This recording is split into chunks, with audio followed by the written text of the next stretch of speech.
everyone. The t-shirt reveal. Planet Express.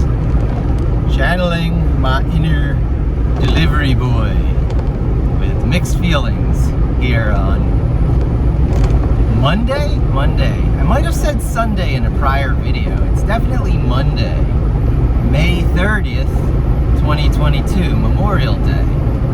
And we had a wonderful pool day. I had my first 3-day stretch with my kid in a long while, and I am super pleased. We were able to get 2 pool days in and a movie night. And it would have been 3 pool days, except Saturday was raining pretty much all day, and the pool was not open. So still turned out really well. I'm super pleased. And tomorrow is the last day of May.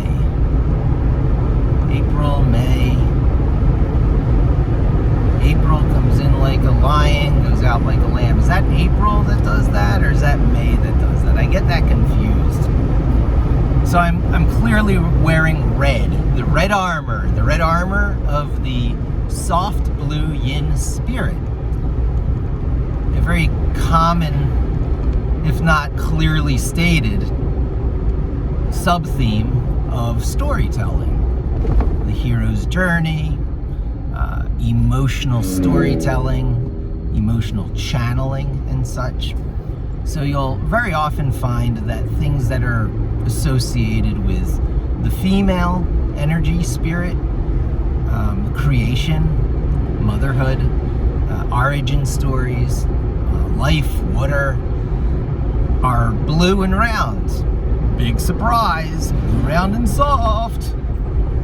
Water, atmosphere, the planet, and that is the very inventive and maternal and stormy energies. Sensitive folks, the folks who get picked on in school, the folks who take the picking on to heart. So I am convinced that the green folks, the other side of this equation, the yang or yang force, green, and instead of round, it's linear, green arrows, they get picked on too. They get picked on in school, but they pick on right back. They slap each other's backs, and they know that they're involved in this, paternal society of, a club, the good old boys club, right? Whenever you have a good old boys club, it's a whole bunch of yangs getting together, slapping each other's yangs around. And so it's not that the sensitive types get picked on more, it's that the sensitive types take it more personal. And it's more damaging to them, and they get, Stephen King Carrie complex, right? They want to get back. And my kid and I had movie night tonight, so we watched Mean Girls, right? Some good channeling there. Someone who starts out as a soft, round, blue yin spirit, Katie, and ends up being a linear, green, mean, yang spirit. And it's very much about the point I make. It's very much about the putting on armor, putting on some form of armor. So on occasion, it doesn't happen very often, but on occasion, you get a blue who disguises themselves exactly as green, like Oliver Queen, right? DC fans might recognize Oliver Queen as the name of Green Arrow. Not to be confused with Green Lantern and Green Hornet and all the other greens of the comic book land, each of them having a story about their particular, armor or non-armor. If they're a true green, you don't need armor. You just go out into the woods, you carve yourself some green weapons out of the green trees and the green branches, and you're green. You don't need armor. You just go in and hunt yourself some meal, right? So it's the blues who have to put on the armor. And when the armor turns out green and the symbol is the actual arrow, you've got Oliver Queen. So why is he not a true Green Arrow?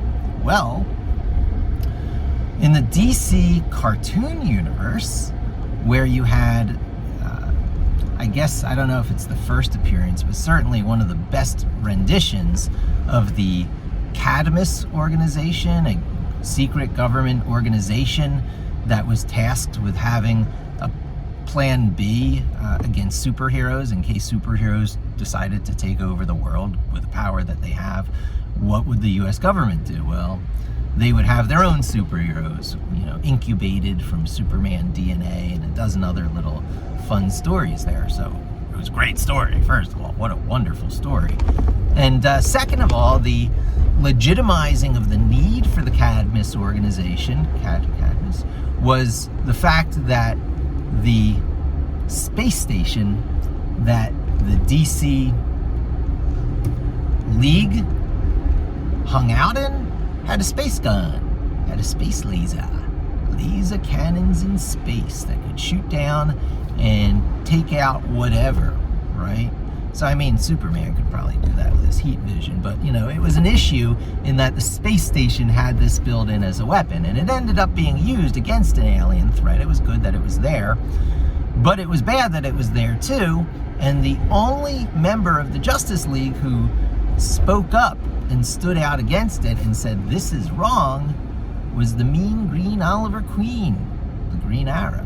So there you have an example of the more motherly female, stormy, emotional yin spirit disguised as green, adorning green clothing. Hardly even armor, right? When it's green, it's never armor, right?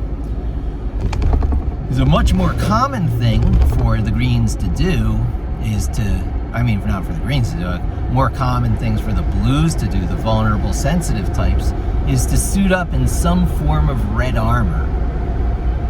Red armor. And sometimes it's the obvious literal armor, as in Iron Man, and sometimes it's a more cerebral armor. It's pretty good armor if you can never touch me, says the Flash. Wally Wallace or something, I forget, but there has been various Flashes over the years, and almost all of them in red. Sometimes they put some yellow trimming on it, but the Flash is almost always red because super speed is a form of armor. Can't touch me because of armor, can't touch me because of speed. Same thing. So, what else is there to say about that? Sometimes it's a robot, like Red Tornado. But it's pretty clear to see how all that plays out. So here I am in my channeling the spirit of Fry on a trip, bringing my kid back home, but also imagining myself in the red armor. Of course, my red Jeep Wrangler. I often say the Jeep is the Incredible Hulk of cars. Like if the little sports cars are the Flash, I drive around in the Hulk. And there has been the Red Hulk, by the way. The Hulk, a viable alternative color to green. It's interesting they went with green. He was also gray there for a while because, you can't decide what color he's going to be, so let's make him neutral. He could end up green.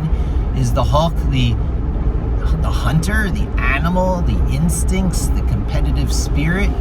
Or is the Hulk the passion, the rage, which you see again, that's in Marvel as the Red Hulk, but you see again on the DC side in the Green Lantern series, because there is a Red Lantern corpse whose essence, whose energy, emotional energy essence that they end up tapping is exactly that two-edged sword. Red is always a two-edged sword. Red says the fruit is ripe and it's safe to eat. Red also says bloody and dangerous and passionate and you better keep back. It might have some rewards here, but don't mess around, because if you screw up, that red fruit could actually be red poisonous fruit. Plenty of things that are poisonous are also red or bright in colors, saying keep away, danger. So, I'm glad I'm catching one of these drives while the sun's going down. There won't be too many more of the drives. Tomorrow is the last day of May. Oh, I was saying the April and May. So the green and the blue and the yin and the yang. I highly recommend you watching an SNL skit, of all things. An SNL skit channels this perhaps better than anything I could say on one of these videos. And I embedded it into one of my recent blog posts. So if you care to, go to my website, which is my name. I'm Mike Levin, so it's MikeLevin. That's my website. Oh, you just put a dot before IN. My website is my name, Mike Levin, with a dot before the IN. And in one of those recent posts, you'll see that I embedded this SNL thing, or you can just Google or search in YouTube for in like a lion, out like a lamb. SNL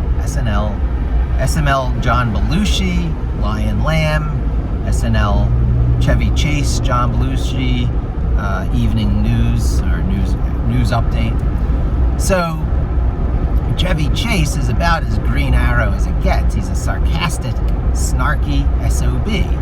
Almost every role he ever plays, as the father in the National Lampoon Vacation series and everything else like it, he is too smart for his own good. A know-it-all, a confident guy, and a classic Green Arrow of comedy. You'll find the Green Arrow concept in comedy just as much as in comic books. And who's blue? Belushi. Belushi is blue. Baloo the bear. You know a blue when you see them. Blues are sensitive and blues are emotional. So John Belushi comes in, invited in by Chevy Chase with a special, news piece or a special, whatever they call those, report, editorial. It might have been an editorial, to give other views of how April comes in like a lion and goes out like a lamb, and they go through all how it is in all the different countries. You see, each country has a different expression for how the month comes in, with lots of rain and cold, and then leaves being gentle with the spring showers that bring in the flowers. And John Belushi gets very emotional in going through his little repertoire of alternative lion-lamb metaphors. Very emotional, to the point where it becomes a slap fight with Chevy Chase. And I'm like, wow. Not only does that capture this emotional intelligence, storytelling, green, blue, red, black concept that I've always seen as undertones in storytelling and comics especially, but it also reflects a rivalry, a long-standing rivalry between Chevy Chase and John Belushi, because blues are clearly the ones people connect with more. And it matters not the comic genius of a green. Everyone's going to acknowledge the blue as the true comic genius, the driving force. So I forget exactly the things that came before SNL, but in the various comedy troupes that led up to Belushi and Chase being on SNL, all the reviews of their, comedic talents favored John Belushi consistently. And so what happens? These emotive comedian types check out at a young age. They check out at a young age, usually drug-related, usually painkiller drug-related, because they're too sensitive. And the same thing that leads to Stephen King Carrie complex. And if you don't know what I'm talking about, it's just one of the Stephen King books where, someone who is terribly treated in high school ends up getting telekinetic powers, takes vengeance on their old school mates. But people are deeply hurt. People get deeply hurt. People feel too deeply. Who's to say what's too deeply? But if it drives you to take too many painkillers and you kill yourself, then it's probably too deeply. So we lost John Belushi to his deeply emotive, yin, heartfelt self.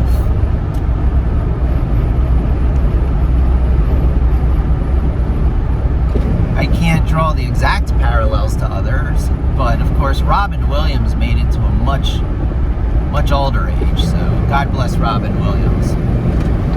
And I don't think he checked out as a result of drugs in the Belushi style, the way many have attributed it, the way I had immediately thought it must be. I think it had to do with Robin losing his edge that he valued so deeply. So it was another spin on it. The thing that made him was going away with a type of Alzheimer's like dementia. So he had a different variation of it. I want to say Chris Farley. It's hard to say. Who really knows?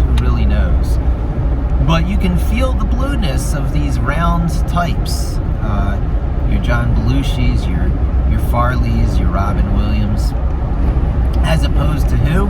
Oh, let me see if I can remember his name. As snarky and sarcastic as Chevy Chase was... Oh my God, how can I not remember his name? He's Troy McClure on The Simpsons. He was the voice of a Simpsons character, and he was shot in a crime of passion. So losing him had nothing to do with emoting too much. The snarky ones rarely do. Who else is green? Well, Dennis Miller, who I've been referring to a lot lately because of his "stop me before I sub-reference again" quote, very close to my heart. So, yeah, I often feel like discussing that topic of the greens and the blues, of the yangs and the yins, respectively, because these are issues I struggle with. I struggled with as a kid without knowing it, and I struggled with as an adult, and it gradually dawned upon me the emotional intelligence I needed. Several times in my life, I almost got rid of all my comic books. Now, they're one of my most prized possessions, and I'll flip through them. Thank you, Joanne. Joanne, my cousin, convinced me to not get rid of them. I got rid of my Magic the Gathering cards from like 3rd edition. I had some cool old school Magic the Gathering cards, but they were nowhere near as meaningful as my comics. I have my comics. So, tomorrow's the last day of May. We'll be entering June. And June will be my last day of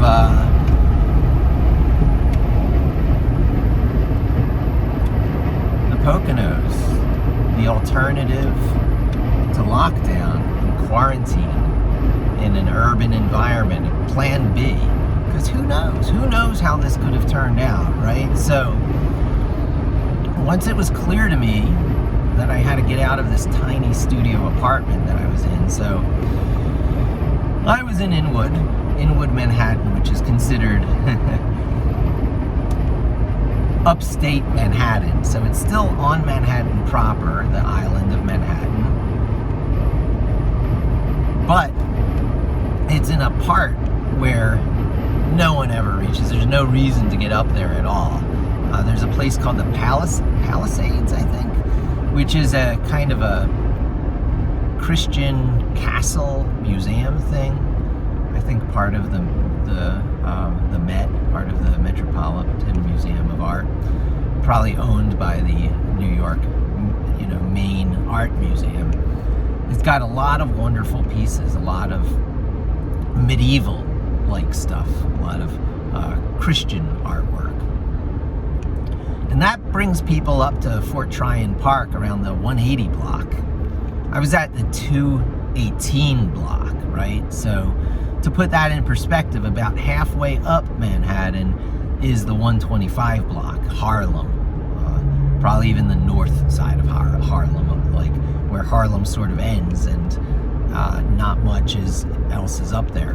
To put that in perspective, cut that in half again, and you've got like the top of Central Park at around 56th Street, and the famous Apple store, and the FAO Schwarz store, and a lot of the famous shopping and department stores of New York.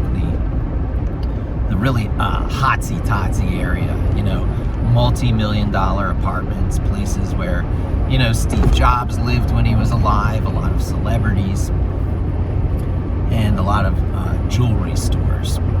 So that's the 56 block. Then the 125 block is the top of Central Park, a huge park in the middle. It's the top of Harlem, I'm sorry. I already talked about the top of Central Park. 56 is that. 125 is kind of Harlem. And then around the 180 block is not Palisades. I said Palisades. Oh my God, people are going to be correcting me. I don't even remember what it's called, that museum up there. But it's it's in Fort Tryon Park. That's the park's name. And you keep going up, the island keeps narrowing. Broadway is the last remaining sort of main street going through, and then Broadway will cross over into the Bronx. Right before Broadway crosses over into the South Bronx is where I lived, Inwood, Manhattan. And I was in a nice big, apartment there, 2-bedroom, the kind of thing which is a dream place to live, right? People would dream about this sort of thing, their whole lives. And I had one of them. And that marriage broke up, and had to give that up. And I had about an hour and a half commute back and forth from there to where my kid lived after that in Staten Island. Hour and a half commute. So that got very tiresome after a while. And so I took a place as close as I could, as fast as I could, and ended up in a place called Irby. Cloisters, not Palisades. It came to me. See, you let yourself drift. You go into a fugue state. Oh, I'll talk about Azrael again. You just let your mind wander. You go into a slightly altered state, and the synapses that have been refusing to fire, and the connections that have been refusing to be made, while you hold yourself captive by your conscious mind, fade away, and then your subconscious, which has been trying to send messages up to you, cloister it through. Cloisters. It's the cloisters in Fort Tryon Park. So that's also where the poetry I do all the time comes from. It's right beneath the surface. You just have to let your conscious mind relax its sphincter, its tight grip on your sentience. You're only half of yourself. The you that thinks, the you that values what you know, is probably quite a bit less than half of you. Most of your decisions are made because of other parts of you. And then when you think about why you make those decisions, your subconscious just broadcasts up in rapid succession all the justifications, right? Click where. There's so many ways this is talked about in literature. It's almost never not talked about. So people who don't get it, shame on you for not knowing that your subconscious, by whatever words you want to call it, because labels are stupid, your mind, aside from your language processing center that you think is thought, is mostly in control of who you are, because millions of years of evolution when that part of the brain didn't exist, and things that were a lot like bipedal primates were still living just fine, going about their lives, doing their things. And it wasn't until very recently, the past 500,000 years, 400,000 years, when righteous feedback loops, cycles of evolution, pushed that metacognitive part of us so far forward of other animals. but not so far forward that they don't have symbolic thought. They do have symbolic thought. It's just we have more meticulous, persistent, and indeed dangerous persistent thought. We can make it last over the generations within the family. We can make it last over the centuries within a civilization. Architecture and alphabets make it last over the millennia. And that's what makes humans different. The duration with which the product of our meta processes last over time, and with which future generations can carry on the righteous feedback loop of ultra meta, ultra mega, channeling, right? My Hero Academia. What a terrible name. Okay, so I was in this cramped little studio apartment in this little luxury apartment facility that didn't have bathtubs. So they charged you, all the rent of, a New York City apartment for less space and no bathtub. But they were available and you could get in quick. So I took a 1-year lease, then I took a 2nd-year lease. And then I foolishly took a 3rd-year lease, tried to get out of it, and they charged me $8,000. But I couldn't stay there. Who knows how? So, I got married. I met someone, got married, couldn't stay in there. I needed more room. So, the pandemic is hitting, around this time, wasn't it? Around this time, going into the summer of 2000, 2001, 2002. So the writing was on the wall. A pandemic is a pandemic. People are saying, oh, this will be over in a month. I'm like, what? Not only will it not be over in a month, we have no idea how long it's going to go. And then as we saw, there were all the variants, and all the fear-mongering people, the same people who are into the color alerts, code orange and stuff when it was the Iraq war, are going to be into the exact same thing with the pandemic. The fear mongers and the fear peddlers love this stuff. This isn't going to be over anytime soon. This can be milked. So I'm like, no studio apartment for me. There was 3 of us. There were 3 human beings on the weekends. During the week, it was 2 humans in a studio.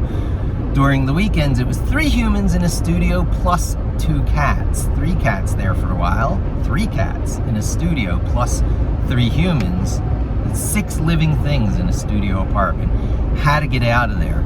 But my first priority at the time was to be close to my kid. So I was close to my kid, close enough to be there, demonstrate to them I'm all in, and I'm right there. Poof, what do you need? Poof, what do you need? Poof, what do you need? I'm the blue sensitive who will accommodate. And then I said, with this pandemic thing, I need a plan B. What if it is the zombie apocalypse? What if New York goes to hell in a handbasket? Plan B needed to be in away, but not too far away that I couldn't get back and forth to my kid. So I looked on the map. I chose the nicest drive, the nicest high, and it's the one you see me on right now. I said, on this drive, it eventually reaches the Pennsylvania, the Delaware Water Gap, Pennsylvania State Park, Delaware Water Gap. And I said, that's beautiful. That's the foothills of the Pocono Mountains up there, but I won't get that far. I'll just stop somewhere in Jersey or something. I won't cross over into Pennsylvania. So I started watching for places, watching. I saw a place that was like way too far. It was over the bridge going into Pennsylvania, but it was this beautiful little mountain cottage in the Poconos. We went out and saw it, fell in love with it. I researched the neighborhood a little bit, found this incredible school district, a school district that could have given the kid a path back into public school. My kid is homeschooled. I was thinking the kid was going to be homeschooled, Manhattan style when I was into it, using these Montessori education styles, this Waldorf education style. And so I really supported homeschool. But then for a variety of reasons, including the kid expressing interest in public school themselves. I'm like, well, there's public school in New York City at that age, the lower schools, K through 12. They have some good, high schools and stuff, all the magnet schools. When personalities start to form and, competition for schools is really for kids who are, predisposed to the subject matter of the magnet school. Famous ones, Stuyvesant and stuff. They're famous. And so I'm thinking it's a while till Addie is ready for those, to test into those. They're getting closer now, and I've got my hopes on that. I got to make sure they meet all the testing standards.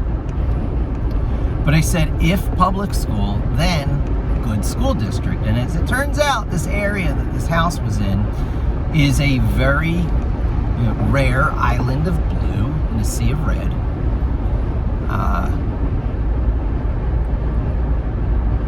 An island of money in a sea of, maybe not so much money. I wouldn't call it Pennsyltucky, but the Poconos is a resort town. The Poconos is famous for skiing and honeymoon resorts.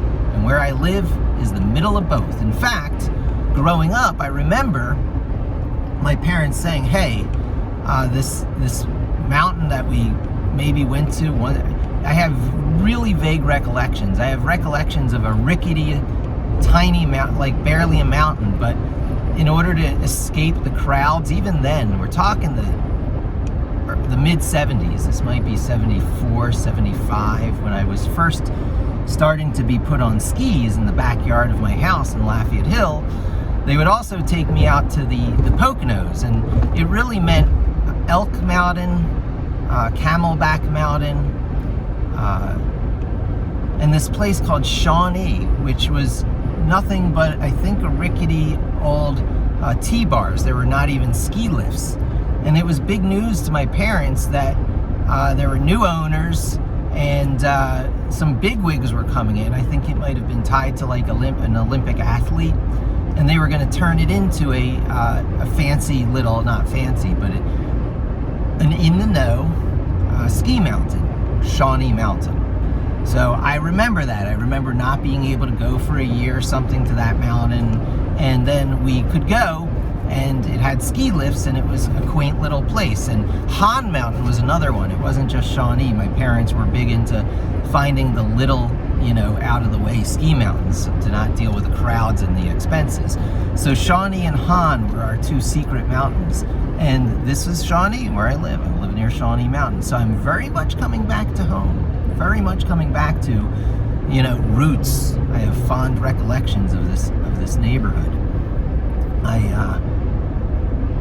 For about a month, I shall continue to live within a 15-minute drive from Shawnee Mountain. Maybe I'll investigate the summer sports there.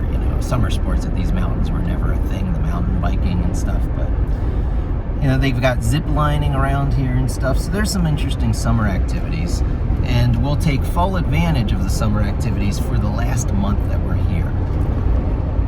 We don't need Plan B no more. It hasn't been the zombie apocalypse. I have not had to provide for my child in a way other than New York City. It's been wonderful